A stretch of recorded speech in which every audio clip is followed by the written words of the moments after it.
Hello everyone, I'm going to continue the snapshots of the Daf Yomi, which I'm doing on a weekly basis at the moment. I'm going to concentrate on Daf Chaf Daled, that is page 24 of Masechet Ketubot, which we have learned. And it's an interesting discussion takes place in this week's Daf Yomi, where we see there's a discussion within regards to the status of the priesthood of the who is a Kohen, or what testimony can be relied on, where there's three opinions. Firstly, if one just claims by themselves that they are Kohen themselves, they are not elevated to the priesthood, they're not believed. However, according to Rav Yehuda, one is not able to elevate themselves to Kohen based on just one witness. He's the most strict person. Rav Elazar says in a case where no one challenges, one can be elevated on the basis of one witness, as long as there's no one challenging him. And also Rav Shimon ben Gamliel says, according to Rav Shimon, that one is elevated on its own on one witness.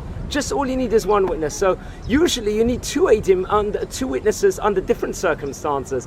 Why are we more lenient with in regards to the Kohen status? Okay, one suggestion I have heard said is that after the second Bet HaMikdash was ruined, the second temple, there was a displacement to the Galil after the Bar Kokhba revolt, the famous Bar Kokhba revolt.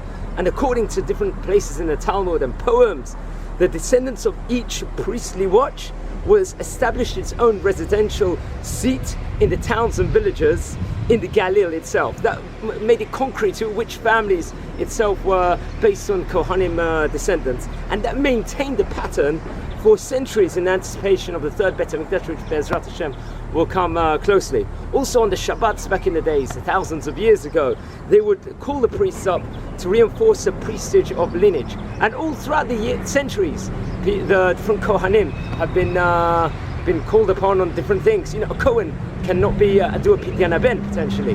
They will have to do priestly blessings on a regular basis.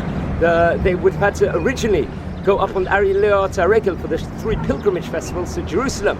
They would have been called upon. They had to do the different tasks in the Bet HaMikdash. So this lineage was also concrete the whole time. Also, another interesting thing is that, as I stated before, Rav Elazar said that if no one challenges and there's one witness, they are validated. And all throughout the decades and the years, were always, I know a case where there was someone that was going up onto the priestly blessing 3 times a week, and the rabbi of the community embarrassed the person because he was doing it. He knew he was possibly not a Kohen, and still he was doing it, and he was embarrassed because of it, and he stopped. So that is a major deterrent about the challenging which someone can do upon the person. And it's an interesting discussion within regards to the kahuna itself. I want to wish you all a fantastic